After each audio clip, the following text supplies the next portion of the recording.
नमस्कार साथियों, आप सभी का स्वागत है मेरे YouTube channel the spiritual journey पर। साथियों, आज हम लेकर आए हैं दिल को छू लेने वाली कहानी। इस कहानी को पूरा सुनने के बाद आपकी जीवन में परिवर्तन आना लाजमी है और कृपया चैनल सब्सक्राइब कर लीजिए। साथियों, एक बूढ़ा व्यक्ति था जिसकी पत्नी का कुछ समय पहले ही निधन हो गया था। अब परिवार में केवल बेटा, बहू और एक छोटा सा पोता था जिनके साथ वह बूढ़ा व्यक्ति रहता था।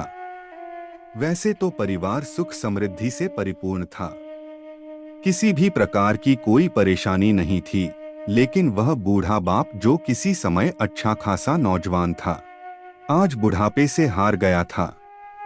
अब उसके हाथ पैर भी कांपने लगे थे और कोई भी काम ठीक ढंग से नहीं कर पाते थे। आज उसे चलने के लिए लाठी की जरूरत पड़ने लगी थी और चेहरा झुर्रियों से भर चुका था। पत्नी की मृत्यु के बाद वे टूट से गए थे और बस अपना जीवन किसी तरह व्यतीत कर रहे थे।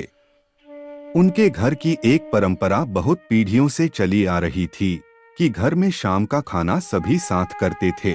बेटा शाम को ऑफिस से घर आया तो उसे भूख बहुत तेज लगी थी, सो जल्दी से भोजन करने के लिए बैठ गया और साथ में पिताजी भी बैठ गए। उसके पिताजी ने जैसे ही थाली उठाने की कोशिश की तो थाली हाथ से छिटक गई और थोड़ी सब्जी टेबल पर गिर गई। तो बहुबेटे ने घृणा दृष्टि से पिता की ओर देखा और फिर से अपना खाना खाने लगे। बूढ़े पिता ने जैसे ही अपने हिलते हाथों से भोजन करना शुरू किया तो कभी खाना कपड़ों पर गिर जाता, कभी टेबल पर तो कभी जमीन पर। बहू ने चिढ़ते हुए कहा, हे राम, पिताजी तो कितनी गंदी तरह से खाना खाते हैं, इन्हें देखकर घृणा आती है। मन करता है इनकी थाली किसी अलग कोने में लगा दिया करूं। बेटे ने भी ऐसे सिर हिलाया जैसे पत्नी की बात से सहमत हो। उसका पोता यह सब मासूमियत से देख रहा था। अगले दिन पिताजी की थाली उस टेबल से हटाकर एक कोने में लगवा दी गई। अपनी भोजन की थाली एक कोने में लगी देखकर पिताजी को बहुत दुख हुआ, लेकिन वे कर भी क्या सकते थे।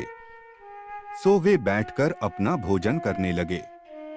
भोजन करते करते उन्हें वह समय याद आ रहा था जब वे अपने इसी बेटे को गोद में बिठाकर बड़े ही प्यार से भोजन कराया करते थे और वह भी अपना खाना मेरे कपड़ों पर गिराया करता था, लेकिन मैंने कभी भी उसे खाना खिलाना बंद नहीं किया। मुझे कभी घृणा नहीं आई। बूढ़े पिता यही सोचते हुए रोज की तरह कांपते हाथों से खाना खाने लगे। खाना कभी इधर गिरता तो कभी उधर गिर जाता। वे ठीक तरह से खाना भी नहीं खा पा रहे थे। उनका पोता लगातार अपना खाना छोड़कर अपने दादाजी की तरफ देखे जा रहा था तो उसकी मां ने पूछा, क्या हुआ बेटे, तुम दादाजी की तरफ क्या देख रहे हो? तुम अपना खाना क्यों नहीं खा रहे? बच्चा बड़ी मासूमियत से बोला, माँ, मैं देख रहा हूँ कि अपने बूढ़े माँ बाप के साथ कैसा व्यवहार करना चाहिए। जब मैं बड़ा होऊंगा और आप लोग बूढ़े हो जाएंगे तब मैं भी आप लोगों को इसी तरह कोने में भोजन दिया करूंगा। बच्चे के मुंह से ऐसा सुनते ही दोनों कांप उठे जैसे उन्हें किसी ने खींच के चांटा मार दिया हो। बच्चे की बात उनके मन में बैठ गई थी क्योंकि बच्चे ने मासूमियत के साथ एक बहुत बड़ी सीख दे दी थी। ऐसा कहते हैं कि बच्चे और बूढ़े एक समान होते हैं, लेकिन दोनों के व्यवहार में बहुत फर्क हो जाता है। बच्चे जब छोटे होते हैं और स्वयं अपने हाथ से खा पी नहीं सकते तब बड़े उनकी मदद करते हैं, लेकिन जब उम्र बढ़ जाने पर भोजन करते समय बड़ों के हाथ कांपते हैं तब उन्हीं बच्चों द्वारा उन्हें ताने मारे जाते हैं। बच्चे जब छोटे होते हैं और स्वयं चल फिर नहीं पाते तब बड़े उन्हें चलना फिरना सिखाते हैं, लेकिन जब उम्र बढ़ जाने पर बड़ों के पैर कांपते हैं तब उन्हीं बच्चों द्वारा उन्हें चलने में मदद करने में, सहारा देने में शर्म महसूस होती है। साथियों, इस छोटी सी कहानी का केवल इतना ही उद्देश्य है कि जब बड़ों के हाथ पैर कांपने लगे तो उन्हें आपके प्रेम, आपके स्नेह की ज्यादा जरूरत होती है, क्योंकि अब उनके पास ज्यादा समय नहीं है।